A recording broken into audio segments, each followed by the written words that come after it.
Hello hello guys, welcome to my channel.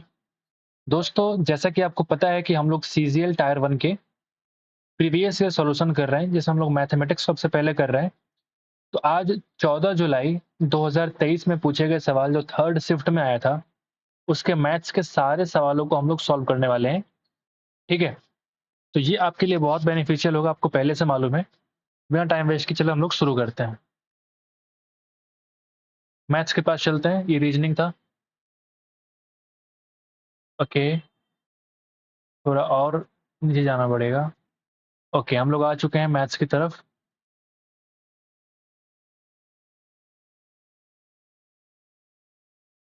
थोड़ा wait कर लीजिए।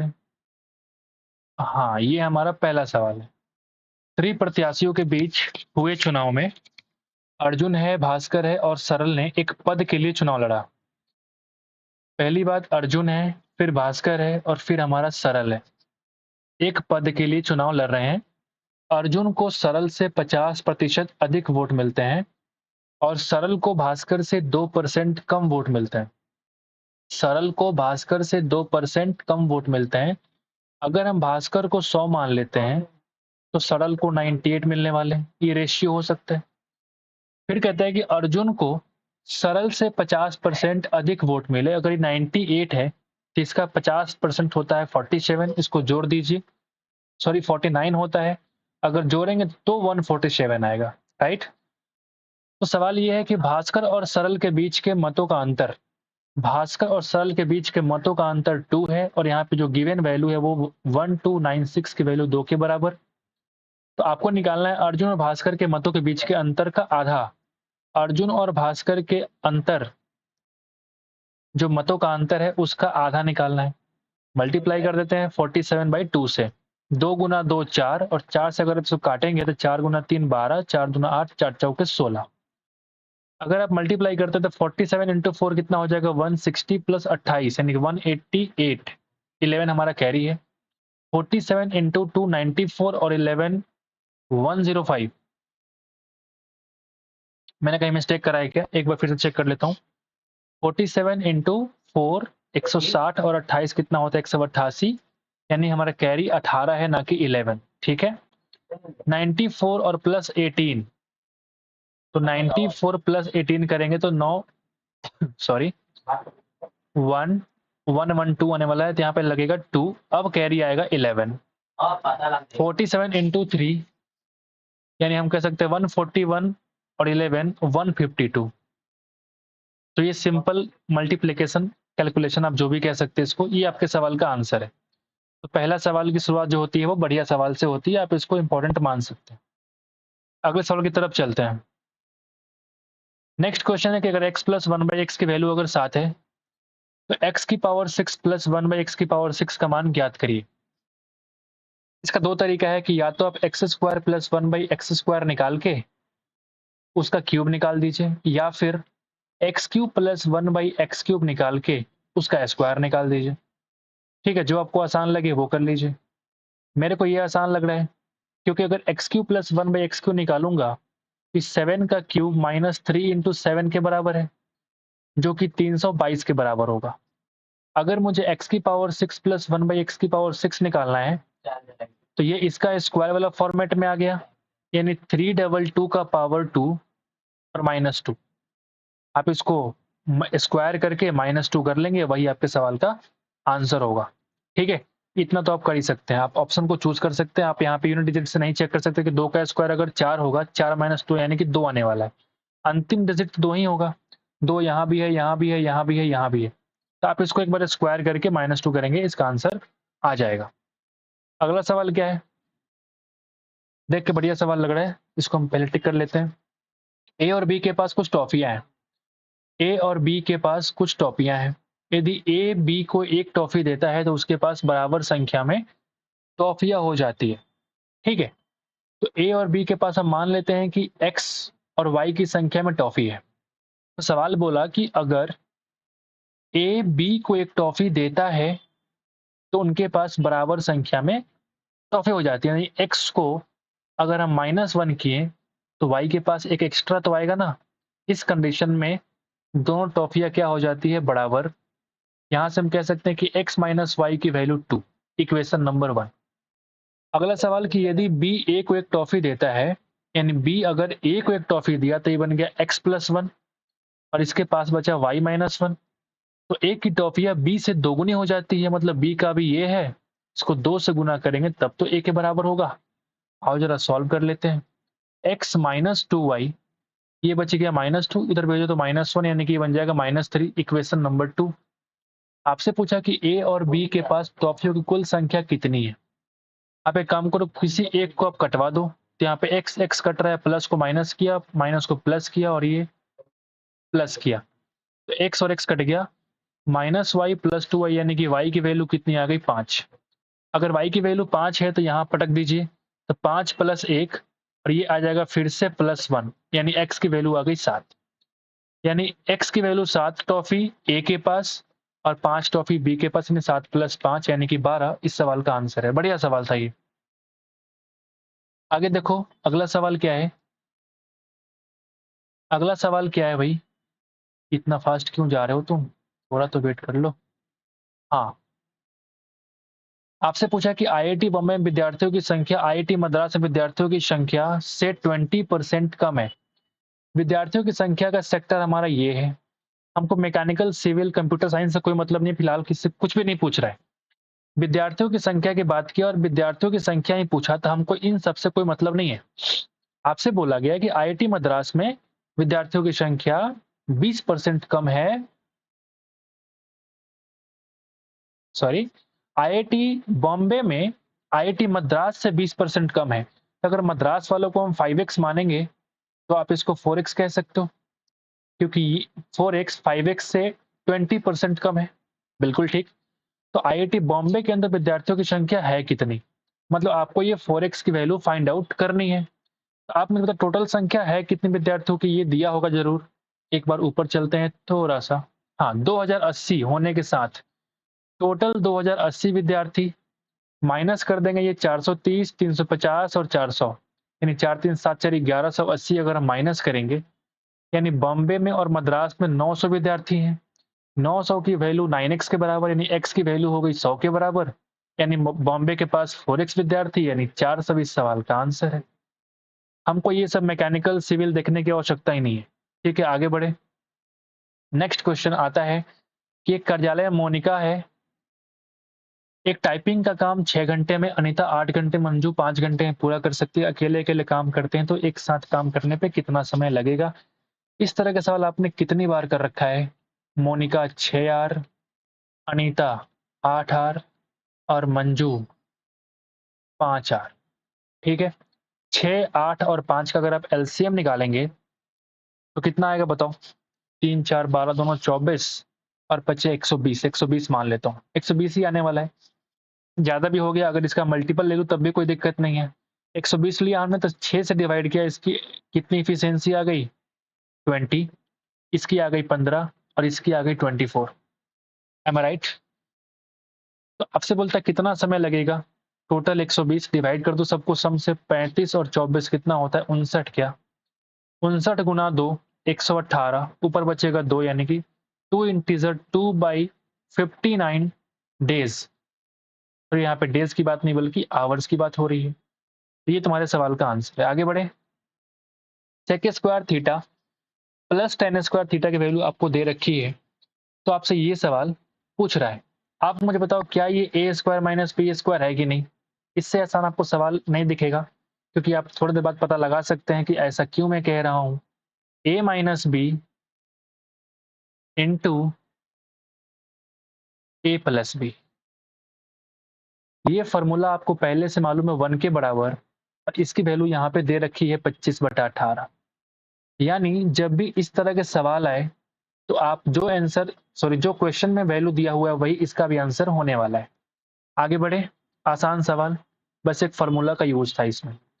साइन 30 cos 30 tan 30, ये तो बड़ा ही नॉर्मल सवाल हो गया। बस कितना कैलकुलेशन करना आपको आता है ये इंपॉर्टेंट है। ये मैं देखता हूँ कि ये 1/2 हो गया। इन दोनों को मैं पहले कर लेता हूँ, ठीक है। तो नीचे बचेगा हमारा 2√3। अगर मैं एलसीएम लेता हूँ तो 3√3 कितना हो जाएगा 3 और +2, यानी ये बनने वाला है 1/2 प्लस 5/2√3। एलसीएम लेंगे तो बनेगा 2√3। 2 से 2 कट जाएगा, ऊपर बचेगा √3 और यहाँ बचेगा 5। तो √3 प्लस 5/2√3। या तो आप इसको रेशनलाइज भी कर सकते हैं अगर आप चाहे तो इसको, और नहीं चाहते हैं इतने से भी काम चल जाएगा। आइए ऑप्शन चेकआउट करते हैं। ओके, ऑप्शन यही है, फिर तो कोई दिक्कत नहीं है, इसी पे आप आंसर लगा सकते हैं। आगे बढ़ते हैं। नेक्स्ट क्वेश्चन इज, ए की कार्य क्षमता बी से दोगुनी है। ए की कार्य क्षमता बी से दोगुनी है। यहाँ पे इफिशियंसी की बात हो रखी है। ए एक दिन में केवल 8 घंटे कार्य करता है, बल्कि बी 12 घंटे कार्य करता है। तो बी के 12 घंटे कार्य करने से आप मुझे बताओ, क्या ये ए से 1.5 गुना काम कर रहा है कि नहीं घंटे के हिसाब से? तो जो इसकी इफिशियंसी ए के कंपैरिजन में हो रही है, वो घंटे के हिसाब से अगर मैं चेंज करूं तो क्या 2:2 इसका 1.5 गुना यानी कि 1.5 होगा कि नहीं होगा? अगर मैं इस पॉइंट को हटाने की कोशिश करूं तो क्या ये 3 और ये क्या 4, क्या ये इफिशियंसी होगी कि नहीं होगी? यही समझना है 8 घंटे और 12 घंटे के डिफरेंस का मतलब। यदि ए किसी कार्य को 12 दिन में पूरा किया, यानी कि 12 गुना 4 टोटल काम हो गया, बी उस कार्य को कितने दिनों में करेगा? 16 डेज। ये बेहतरीन सवाल। आगे बढ़ते हैं। दो मित्र हैं ए और बी, किसी एक साथ किसी वृत्ताकार ट्रैक पे, ठीक है, एक ही बिंदु से दौड़ना शुरू करते हैं।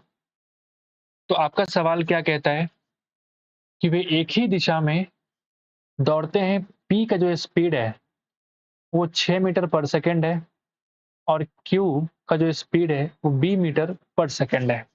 ठीक है। अच्छा, ये वृत्ताकार पथ पे क्या है, दौड़ रहे हैं। किसी एक पॉइंट पे आप बात कर लो, पी भी चल रहा है, क्यू भी चल रहा है। ठीक है। ओके, आप बताओ कि दो बिंदुओं पर एक दूसरे को पार करते हैं, तो बी एक प्राकृत संख्या है जो कि 6 से कम है। अच्छा, 6 से कम है और प्राकृत संख्या है, मतलब बी का वैल्यू क्या क्या हो सकता है? 5 हो सकता है, 4 हो सकता है, 3 हो सकता है, 2 हो सकता है, 1 हो सकता है। इतने वैल्यूज हो सकते हैं। लेकिन आपसे बोल रहा है कि इस कंडीशन को फुलफिल करने के लिए अगर ये 6 से कम है तो बी के कितने मान पॉसिबल है? दिख तो वैसे 5 रहे हैं, लेकिन इसका बेस्ट तरीका क्या होता है मैं आपको बताता हूं। इन दोनों का आप रेशियो ले लो। ठीक है, इन दोनों का आप रेशियो ले लो और इन दोनों का अंतर ले लो। दोनों ही इक्वल आने चाहिए, तो मैं कहूंगा कि वो उस वैल्यू के लिए सेटिस्फाइड होगा। ये सवाल very very important, very very important. आप मेरी बातों को नहीं समझ पा रहे हैं, फिर से सुन लीजिए। पी और क्यू का हमने रेशियो लिया, तो आप या तो 6/b ले लीजिए या b/6 ले लीजिए। क्लियर है? और एक बार आप क्या करते हैं, 6 माइनस बी ले लीजिए। मैंने कहा ये एक बार रेशियो ले लीजिए, एक बार दोनों का अंतर ले लीजिए। और आपने बोला कि चूंकि 2 बार एक दूसरे को पार करते हैं, दोनों का वैल्यू 2 के बराबर आनी चाहिए। उस केस में कहेंगे कि बी का वैल्यू जितनी बार सेटिस्फाई करेगा, बी का उतना मान पॉसिबल होगा इस सवाल के लिए। आइए जरा हम 5 के लिए चेक करते हैं। 6/5 करने पे ये तो 1.2 आएगा, सेटिस्फाइड नहीं हो रहा, यानी 5 खत्म हो गया। 4 लेता हूं तो 6/4 कितना हो जाएगा? 1.5। ये भी सेटिस्फाई नहीं होने वाला। ठीक है, ये भी सेटिस्फाई नहीं होने वाला।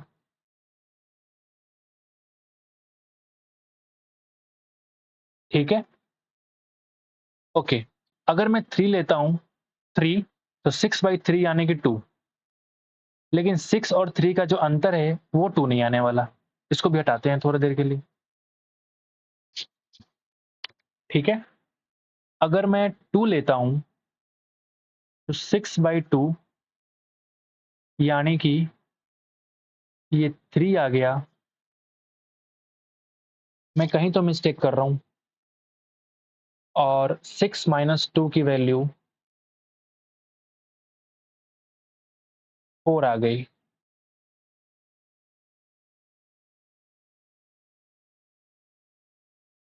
आ, कितने मान पॉसिबल हैं? इसका सिर्फ एक ही मान पॉसिबल होगा। थोड़ी देर मुझे सोचने दो। हालांकि इसका यही तरीका होता है कि 6/b की बाई 2 कर लीजिए और 6 माइनस बी का वैल्यू 2 के बराबर कर लीजिए। दोनों ही पॉसिबल केस में इसका आंसर होता है। मैं इसको लास्ट में देखता हूँ, अभी दिमाग थोड़ा सा नहीं चल रहा है। आगे की तरफ बढ़ते हैं, आप इसको ट्राई कर सकते हैं। बहुत इंपॉर्टेंट सवाल है, मैं करूंगा जरूर। ठीक है, आगे बढ़ते हैं। एक व्यापारी जो है 20% व्यापारिक छूट और 30% की नकदी छूट देता है, तो सूची मूल्य अगर 1200 रुपया है तो विक्रय मूल्य क्या होगा? बताओ। इस तरह की छूट आपको निकालना तो आता ही होगा।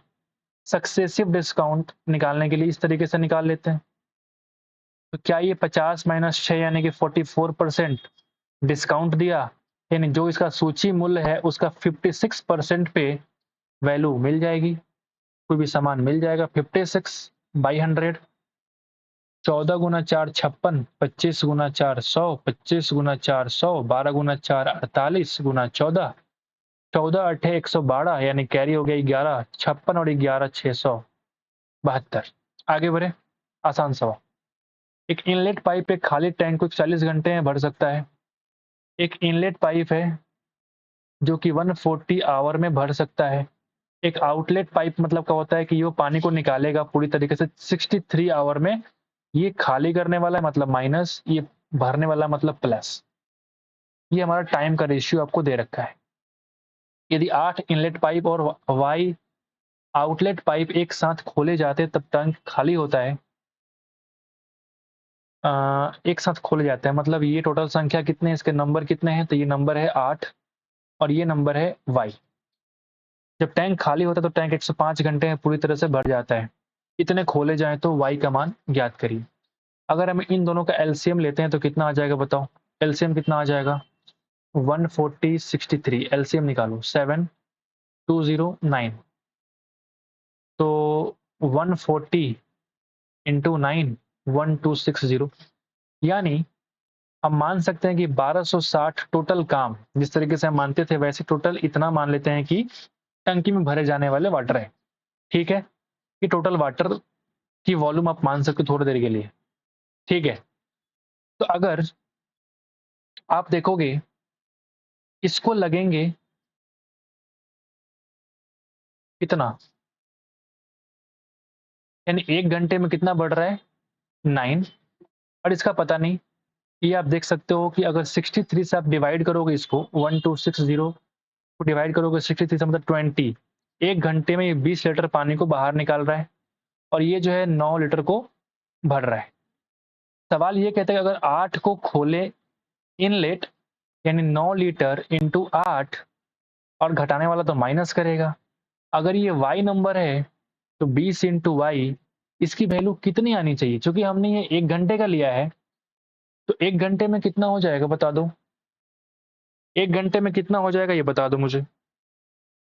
ये बेहतरीन सवाल है, ये बहुत बेहतरीन सवाल। तो इसका 1 घंटे में कितना हो जाएगा बोलो? 105 घंटे में अगर बढ़ रहे हैं तो 1 घंटे भरने में कितना लगेगा? 1260/105। बढ़िया सवाल है थोड़ा। 21 बच्चे और 21 60, यानी ये लगेगा 12, यानी इसकी वैल्यू 12 के बराबर होगी। 20 वाई को भेजो उधर तो 72 माइनस 12 यानी कि 60। वाई की वैल्यू आ गई 5, यानी मैं कह सकता हूं कि वाई का मान 5 के बराबर। अरे नहीं, कुछ तो मिस्टेक हुआ। अच्छा यहाँ पे देखो 20 गुना 3 होता है ना, वाई की वैल्यू 3 के बराबर होगा ना कि 5 के बराबर। मुझसे मिस्टेक हो गई। चलो ठीक है, ये एक बढ़िया सवाल है, वेरी इंपॉर्टेंट क्वेश्चन। ठीक है, आगे बढ़ते हैं। एक शंकु का आयतन दे रखा है, एक शंकु का आयतन दे रखा है 73920, जो कि 1/3 into pi r square H के बराबर होता है। अगर आपको इसको हाइट दे रखा है तो आधार का व्यास ज्ञात करना, मतलब डायमीटर क्या होगा आपको फाइंड आउट करना है। इसमें कुछ है ही नहीं, ये तो कैलकुलेशन होगा। 1/3 22/7, आर निकालेंगे तब तो डी निकलेगा, एच की वैल्यू है 160। चलो काट पीट करते हैं फिर, और क्या। क्या ये 11 से कटेगा? 66, 4 3 7 9 2 2 कटेगा तो 11 दूना 22, और ये कट जाएगा 11 छक 66, 4 3 7, 7 और 9 77 और 2 0, 2 से भी कट जाएगा, लेकिन पहले हम 0 से काटना चाहते हैं, 0। ठीक है, 16 से कट जाएगा, 16 चौका 64, तो काटते हैं डायरेक्ट।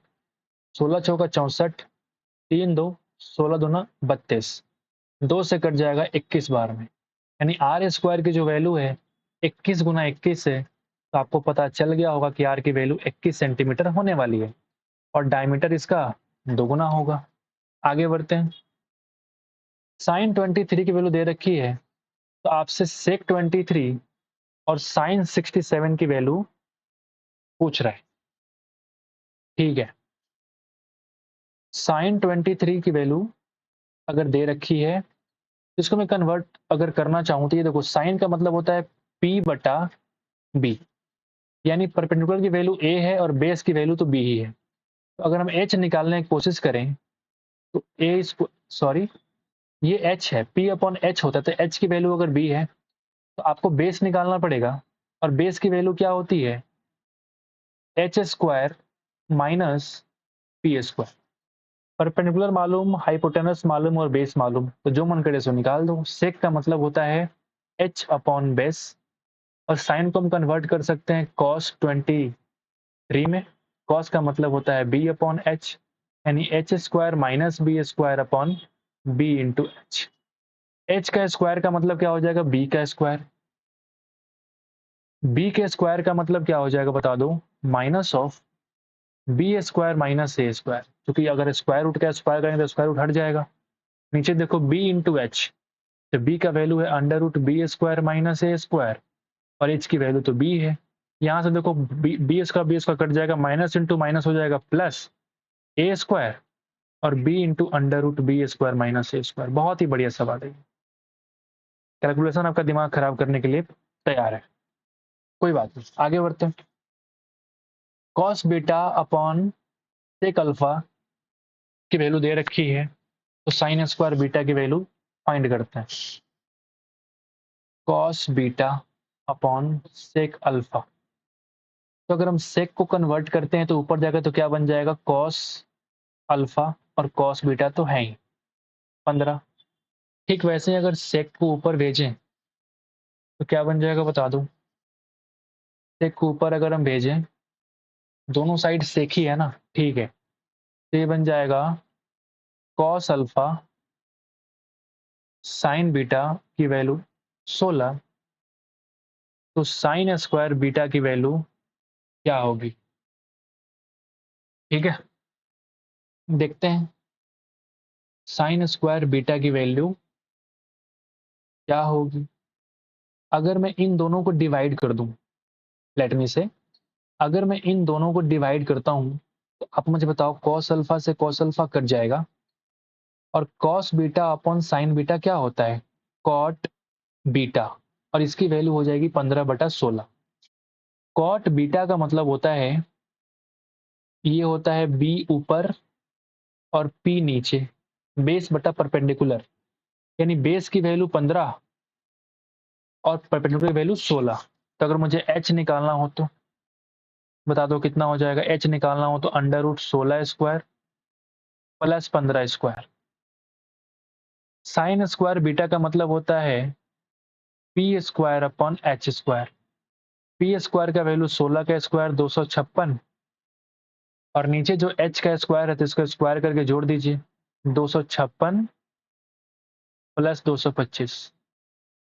ये तो बढ़िया सवाल हो गया एकदम, 481। ठीक है, ऑप्शन नंबर 3 अच्छा सवाल। आगे बढ़ते हैं। 36 संख्याओं का जो औसत है वो 45 पाया गया। बाद में यह पाया गया कि 84 को गलती से 48 पढ़ लिया गया, मतलब 84 था उसको आपने 48 पढ़ा, मतलब कम पढ़ लिया है। एवरेज तो ज्यादा होना चाहिए, कितना ज्यादा होना चाहिए, तो आपने कितना कम पढ़ा है पहले ये देखो। 36 कम पढ़ा है आउट ऑफ 36, यानी 36 में डिवाइड करना है और 36 कम पढ़ लिया आपने, यानी एक कम पढ़ लिया एवरेज में, यानी एवरेज कितना होगा 46। आसान सवाल। नेक्स्ट क्वेश्चन क्या है, निम्नलिखित व्यंजक का मान ज्ञात करें। ठीक है, कैलकुलेशन है, कुछ खास तो है नहीं। तो अगर मैं इसकी बात करूं, पहले काट पीट कर लेता हूं। तो ये मल्टीप्लाई वाले को काटते हैं पहले। 17 गुना 2 34, 17 पचे 85, यानी इस साइड की वैल्यू कितनी आ गई 5/36, बीच में आता माइनस। डिवाइड है तो यानी ये ऊपर जाएगा और ये नीचे आएगा, ठीक है। अच्छा, तो वो भी हम कर ही लेते हैं, यानी और भी कुछ काटने वाला चेकआउट कर लेते हैं। कहीं नहीं कुछ कट रहा है भाई, बड़ा गंदा है ये सवाल। कोई बात नहीं, देख लेते हैं। अगर ये 46/69 है, मल्टीप्लाई कर दो 135/27। अच्छा, ये तो यहाँ से कट रहा है ना, कोई बात नहीं, ये उल्टा हो गया। माइनस, अगर ये हम देखने की कोशिश करें तो 7 × 2 14, 7 × 13, 2 से कट जाएगा 43 बार में, और 4 × 3 12, ये पूरा पूरा कट जाएगा 3 बार में, यानी ये आने वाला है 13/2। 13/2, 2 नहीं बल्कि ये तो 3 है ना, 13/3। ठीक है, डर लगता है कहीं कैलकुलेशन मिस्टेक ना हो जाए। ऑफ का मतलब पहले इसका ही काम करना है, यही तो कहना चाह रही है, ठीक है। तो अगर इसको हम काटने की कोशिश करें, 4 से काटो 9 बार में, और 4 से काटोगे 4 × 2 8, 3 8, 28/9, 28/9, ठीक है।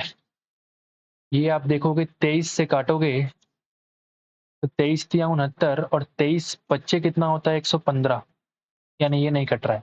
लेकिन ये इससे तो कट रहा है 5 बार में, ये हमने ध्यान नहीं दिया। 23 × 2 और 23 × 3, अच्छा जी, 5/36 माइनस, ये अंदर ले लो 5 × 10/3 माइनस 13/3, और इन सबको ऑफ करना है 28/9 से। पहले आप माइनस करो, -3/3 का मतलब -1, तो -1 से अगर आप ऑफ करोगे तो -28/9, तो माइनस इंटू माइनस प्लस कर दो, 5/36 प्लस 28/9, एलसीएम लोगे 36 बनने वाला है, यानी ये बन जाएगा 5 प्लस 28 × 4 112, 117/36 आ गया मेरा। क्या मैंने कहीं मिस्टेक करा है? इतना कैलकुलेशन करने के बाद मिस्टेक हो रखा है क्या?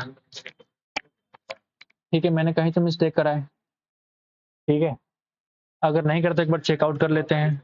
क्या ये 9 से कटेगा? 7 1 8 1 9 से कटने वाला है, 9 से कट जाएगा 13 बार में, और 9 से कट जाएगा 4 बार में, 4 × 3 12, 1/4। हमने कोई मिस्टेक नहीं करा, ये मन का संदेह है, और ये इस सवाल का आंसर है। हमने बहुत सही तरीके से करा, आपके सामने गया। ठीक है, आगे बढ़ते हैं। ठीक है, बोडमास का फॉर्मूला लगा सकते हैं। एक डीलर जो है अपने माल को क्रैमल पर बेचने का दावा करते हुए 1 केजी के लिए 950 ग्राम बाट का उपयोग करता है। 1 केजी के लिए 950 ग्राम बाट का उपयोग करता है, यानी आपसे कह रहा है कि 1 केजी के बदले हम 1 केजी दे रहे हैं। लेकिन इसके लिए हम कल ही बताए थे सवाल कि 1000 ग्राम के बदले 950 ग्राम ही दे रहा है। ग्राम से ग्राम, केजी से केजी, यानी अगर हम क्रॉस मल्टीप्लाई करेंगे तो 950 इज इक्वल टू का रेशियो 1000 से ले लो, यानी हम कह सकते हैं 19 और 20 का फर्क है, यानी 1/19/20। ठीक है, 1/19 अगर आप निकालेंगे परसेंटेज, यानी 1 बढ़ोतरी हुआ है, तो परसेंटेज निकालने के लिए 100% से मल्टीप्लाई, यानी 5.26% इस सवाल का आंसर होगा। आगे बढ़ते हैं। निम्नलिखित व्यंजक का मान, ये बोर्ड मास है, आसानी है, ठीक है, आप खुद से कर लीजिए, कोई दिक्कत नहीं है। 6 और 6 12, 12 आ गया माइनस में, प्लस 7 है, 6 पंजे 30 5, और ये हो जाएगा 7, 7 5 12, 12 से 12 खत्म, 7 इस सवाल का आंसर। आगे बढ़ते हैं। एक व्यक्ति किसी कंपनी में कुल 10,000 की राशि को निवेश करता है। राशि का एक हिस्सा 10% वार्षिक धन ब्याज पर और शेष भाग को 15% के वार्षिक ब्याज पर निवेश करता है। यदि उसे 2 वर्षों में अर्जित कुल ब्याज 2400 रुपया है, तो 15% वार्षिक साधारण ब्याज पर निवेश की राशि कितनी है? इसका 2 तरीका है। बेस्ट तरीका हम बाद में करेंगे, पहले हम लोग कर लेते हैं फंडामेंटल तरीका। फंडामेंटल तरीका, फंडामेंटल मेथड बोल सकते हैं इसको। 15% वाले पे निवेश की राशि फाइंड आउट करना है, तो जो 15% पे निवेश किया उसको हम मान लेते हैं कि वो x के बराबर है। यानी 15% पे निवेश किया, मूलधन x 15% पर, और कितने वर्षों के लिए? 2 वर्षों की बात करते, 2 वर्षों में अर्जित कुल लाभ यानी 2 वर्षों के लिए कुछ तो इंटरेस्ट आया होगा। अच्छा, अब जो 10,000 में से x रुपया तो निकल गया, 10,000 में से x रुपया निकल गया, तो ये जो मूलधन हो गया ये 10% इंटरेस्ट के लिए हो गया। 2 वर्षों में फाइंड आउट करो सिंपल इंटरेस्ट, इन दोनों का सम कितने के बराबर है? 2400 रुपया के बराबर। आपको जो निकालना है, अगर आप काट पीट करोगे तो आपको x की वैल्यू आएगी और x की वैल्यू वही होगी जो आपसे पूछ रहा है कि निवेश की गई राशि कितनी है, क्योंकि हमने माना है उसको x है। ये फर्स्ट मेथड है, आप सॉल्व कर लेना, मैं सॉल्व नहीं कर रहा हूँ, ठीक है, थोड़ा लेंदी होगा। नेक्स्ट तरीका आपको पता है, बेस्ट तरीका, कि एक तरफ 10% लगा लो, एक तरफ 15% लगा लो, और बीच में क्या आएगा? क्योंकि 2 वर्षों में 2400 रुपया ब्याज है, तो एक वर्ष में 1200 रुपया ब्याज होगा, और 1200 रुपया 10,000 का कितना परसेंट हुआ? तो आप बोलेंगे 12%। चलो फिर लगा लेते हैं एलिगेशन, इधर 3 इधर 2, इन जो रेशियो है मूलधन का या प्रिंसिपल का जो बोलना है, वो 3:2 के रेशियो में क्या हुआ है? डिवाइड हुआ है। आपसे पूछ रहा है 15% वाला, मतलब 2 की बात करेंगे। 10,000 को डिवाइड किया 3 और 2 5 में, निकालना है 2 को, 2,000 गुना 2 यानी कि 4,000 इस सवाल का आंसर है। Best question. आगे बढ़ते हैं। स्वास्थ्य पर होने वाले व्यय को दर्शाना है। स्वास्थ्य किधर है? हेल्थ इधर है। हेल्थ अगर इधर है तो हेल्थ किधर है? हमारा एक केंद्रीय उपक्रम है वो कि हमारा ये है, क्योंकि रेंट हमारा ब्लू वाला साइड इधर है। टोटल है कितना आप मुझे ये बताओ? 20,000, 15,000, 35,000, 40,000, 10, 50,000, 50K। और हेल्थ वाला कितना है? 15K। आपको निकालना है केंद्रीय कोण यानी कि सेंट्रल एंगल, मल्टीप्लाई कर दीजिए। इसमें तो कुछ है ही नहीं, 3/10 काट लो, 36 गुना 3 108 डिग्री इस सवाल का आंसर है। आसान सवाल, आंसर चेक कर लेते हैं। हाँ सही है। ABO वृत्त वाले एक वृत्त का व्यास है, ठीक है। आओ जरा एक वृत्त बनाते हैं, ठीक है। आपसे बोला कि AB जो है कि O सेंटर वाला एक वृत्त का व्यास है, P इस पर एक बिंदु है जो कि हम यहाँ बनाते हैं। यदि AOP की वैल्यू 95 है, AOP, अच्छा इसको मिलाते हैं, इसकी वैल्यू हो गई 95, तो आपसे पूछ रहा है कि OBP कितना होगा, यानी BP को मिलाना पड़ेगा। OBP ये वाला एंगल आपसे पूछ रहा है। आप मुझे एक बात बताओ, ये भी इस पॉइंट से ये भी हमारा रेडियस हुआ और OP भी हमारा रेडियस हुआ। जब किसी एक ट्रायंगल में 2 साइड इक्वल होते हैं तो उसके सामने वाले एंगल्स भी क्या होते हैं? इक्वल होते हैं, यानी कि ये वाला एंगल इस वाले एंगल के बराबर होगा। अगर ये वाला x है तो ये वाला भी x होगा। किसी एक ट्रायंगल का जो बाहरी एक्सटर्नल एंगल होता है वो 2 दूर के एंगल के सम के बराबर। 2x की वैल्यू 95, जो आपको x निकालना है वो 95/2 यानी कि 47.5 इस सवाल का आंसर है। आसान सा सवाल है। आगे की तरफ बढ़ते हैं। नेक्स्ट क्वेश्चन क्या कहता है? विराट एक कार्य को 30 दिन के अंदर पूरा करता है। डेनियल उसी कार्य को पूरा करने में विराट से 60% अधिक कुशल है। विराट और डेनियल, पहली बार देख रहा हूं कि विराट से ज्यादा कोई कुशल है हमारे देश में, ठीक है। यानी अगर ये 5 है तो ये 8 है, क्योंकि 60% एक्स्ट्रा कुशल इफिशियंसी की बात कर रहे हैं। उस कार्य को पूरा करने में डेनियल द्वारा लिया गया कुल समय, विराट का इफिशियंसी 5, टोटल लिया 30 दिन, मल्टीप्लाई करके 8 से डिवाइड करेंगे तो ये वैल्यू आने वाला है। ये 4 और ये 15 यानी 75/4, 18 चौक 72, 3/4। इतना डेज में क्या करेगा डेनियल उसको पूरा कर पाएगा। पहली बार विराट से कोई ज्यादा तेज काम कर रहा है। आगे बढ़ते हैं। कौन सा कथन गलत है? ये तो भाई समझने वाला सवाल है। स्पर्श रेखा संपर्क बिंदु पर वृत्त की त्रिज्या के लंबवत होती है। बिल्कुल, जो स्पर्श रेखा होता है वो वृत्त की त्रिज्या के लंबवत होता है। बिल्कुल सही चीज है ये। स्पर्श रेखा वृत्त के केवल एक बिंदु को स्पर्श करने रेखा है। बिल्कुल ठीक है, स्पर्श रेखा वृत्त के केवल एक बिंदु पर ही स्पर्श करेगा, इस वाले पॉइंट पे। ये भी सही है। क्या गलत है वो चेक करना है, तो ऑफकोर्स ये ब्लू वाला गलत होगा, जो कि एक वृत्त को 2 अलग अलग बिंदुओं पे काटती है, स्पर्श रेखा कहलाती है। एक तरफ तुम कह रहे हो कि एक ही बिंदु पे स्पर्श करती है, एक तरफ कह रहे हो 2 बिंदु पे काटती है, यानी ये हमारा गलत है और यही सवाल का आंसर है। एक और चेक कर लेते हैं। यदि किसी जीवा को वृत्त के बाहर दोनों सिरों पर फैलाया जाता है तो उसे छेदक कहा जाता है। ये भी हमारा सही है। छेदक का मतलब होता है सेकंड। किसी एक जीवा को अगर दोनों साइड बढ़ा दिया जाए, इसी को तो आप सेकंड कहते हो, और सेकंड को हिंदी में क्या कहते हो भैया? छेदक रेखा। यानी ये भी हमारा सही है। आगे बढ़ते हैं, आसान था वो। जहांगीर 1 घंटे में 90 किलोमीटर की दूरी तय करनी थी। पहले 25 मिनट में उसने 15.2 मीटर पर सेकंड की चाल से यात्रा करती है, तो शेष समय में जहांगीर ने अपने गंतव्य स्थान पर ठीक समय पहुंचने के लिए कितने मीटर पर सेकंड के लिए प्रति सेकंड कितने मीटर की दूरी तय करनी पड़ेगी? ठीक है, आपको स्पीड निकालने की पूछ रहा है कि स्पीड कितना लगेगा। स्पीड आपसे पूछ रहा है। ये बढ़िया सवाल है, क्योंकि यहाँ पे किलोमीटर में दे रखा है, यहाँ मिनट में दे रखा है, और यहाँ मीटर प्रति सेकंड।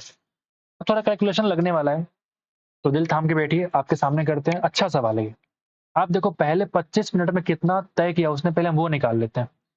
तो आप अगर चेक करोगे 15.2 मीटर पर सेकेंड, तो हम चाहते हैं कि इसको किलोमीटर पर आवर में चेक करो। ठीक है, ये तुम्हारा हो गया स्पीड। और अगर हम टाइम से मल्टीप्लाई करते हैं, मिनट को हम चेंज करते हैं आवर में, तो ये हमारा क्या हो जाएगा बताओ? मीटर पर सेकंड को हमने चेंज कर दिया किलोमीटर पर आवर में, तो ये हमारा स्पीड है किलोमीटर पर आवर में, और ये हमारा टाइम है। यानी हमारा डिस्टेंस पता चल जाने वाला है कि पहले 25 मिनट में कितना डिस्टेंस इसने तय किया है। आओ जरा काटते हैं। 5 पंजे 25, 25 5 पचे 25, 5 गुना 12, 6 गुना 2, 6 गुना 3, 2 से काट दो 7.6, 7 तिरी 21, 6 तिरी 18, यानी 22.8 किलोमीटर का डिस्टेंस पहले 25 मिनट में इसने तय कर चुका है। अच्छी बात है। अब आपको निकालना है कि शेष जो डिस्टेंस है, तो शेष है कितना? 90 में से अगर आप कम करोगे 22.5, तो ये आने वाला है मेरे हिसाब से 60, 70, 80, 90, 70, 80, 90, 67.2 किलोमीटर बाकी है। ठीक है, 67.2 किलोमीटर बाकी है। तो अगर इस डिस्टेंस को अगर बचे हुए हम टाइम से डिवाइड कर दें, 35 मिनट इंटू 60, यानी ये बच गया आवर में, तो ये जो हमारा आने वाला है, ये स्पीड आने वाला है किसमें? तो आप बोलेंगे किलोमीटर पर आवर में। तो क्यों किलोमीटर पर आवर में निकालना है? डायरेक्ट हम मीटर पर सेकंड में ही निकाल देते हैं। थोड़ा और वेट कर लीजिए।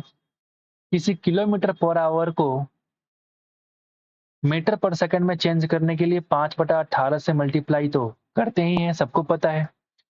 तो आप देखो, 5 से कट जाएगा 7 बार में, 7 से काटोगे 7, 9 7 63, 9 7 6 42। ठीक है, 18 से काटोगे, ये डेसिमल से ये जीरो कट जाएगा। 6 गुना 3 18, और 3 से कट जाएगा 3 गुना 3 और 2, वाओ, आ गया हमारा 32 किलोमीटर पर आवर। ठीक है, बहुत ही बढ़िया सवाल, क्योंकि इसमें कैलकुलेशन भर भर के है। अगर इसको आप लंबे तरीके से बनाएंगे, बहुत लंबा टाइम लगने वाला है, क्योंकि यहाँ पे किलोमीटर को पहले मीटर में चेंज करो, फिर वगैरह वगैरह बहुत कुछ कर सकते हैं आप। लेकिन हमने क्या किया, शॉर्ट तरीके से करने की पूरी कोशिश करी है। आप इस सवाल को 2-3 बार कर सकते हैं स्पीड को बढ़ाने के लिए। आगे बढ़ते हैं। सुधीर और आशीष की बात करता है। सुधीर और आशीष की वर्तमान आयु का अनुपात अगर बोले तो 5:7 है। ये हमारा करंट क्या है, एज। ठीक है, 12 वर्ष पूर्व उनकी आयु का अनुपात 1 इस रेशियो 2 है। यानी हम 12 साल पहले की बात करें अगर, ये 1:2। इस तरह के सवालों में क्या करते हैं हम लोग, डिफरेंस चेक करते हैं। यहाँ पे डिफरेंस सिर्फ 1 का है, यहाँ पे डिफरेंस 2 का है। इसको मल्टीप्लाई करते हैं, 2 और ये 4, और ये 5 और ये 7। 2 से 5 में 3 का डिफरेंस, 4 से 7 में 3 का डिफरेंस, और 3 का वैल्यू ही 12 साल के बराबर है। 3 का वैल्यू 12 साल के बराबर, तो 1 का वैल्यू 4 साल के बराबर। आपसे पूछा कि 5 वर्ष बाद सुधीर की आयु ज्ञात करें। तो पहले हम वर्तमान ज्ञात कर लेते हैं। वर्तमान कितना हो जाएगा, 5 चौका 20, यानी कि 20 साल में सुधीर भाई साहब प्रेजेंट उनका एज है। तो अगर 5 साल बाद की बात करें, वो भाई साहब 25 साल के हो चुके होंगे। और ये तुम्हारे सवाल का आंसर है। फटाफट करने के चक्कर में 20 मत मार देना, जो कि यहाँ 20 लिखा हुआ है, क्योंकि 5 साल बाद की पूछ रहा है, ना कि प्रेजेंट एज पूछ रहा है। ये तुम्हारे सवाल का आंसर है, बेस्ट। तो इस तरीके से हम लोगों ने आज के सारे सवालों को सॉल्व कर लिया है। उम्मीद करते हैं कि आपको ये वीडियो अच्छा लगा। अगर आपको अच्छा लगे तो एक बार लाइक कर देना। और अगर आप कंप्लीट मैथ सॉल्यूशन चाहते हैं, ठीक है, तो इस चैनल को आप सब्सक्राइब कर दीजिएगा। मैथ सॉल्यूशन के बाद हम रीजनिंग को लाएंगे, फिर उसके बाद इंग्लिश को भी लेके आएंगे। तो इस चैनल का पर्पस है कि आपको बेस्ट कंटेंट दिया जाए इन अगर मैं बोलूँ तो ये मैथ्स, रीजनिंग और इंग्लिश के सारे प्रीवियस सॉल्यूशन करेंगे हम लोग, जिससे कि आपको प्रॉफिट ज़्यादा से ज़्यादा हो। तो आज की वीडियो के लिए इतना ही, मिलते हैं किसी नए वीडियो में, तब तक के लिए thank you, take care and keep loving the channel. Thank you so much.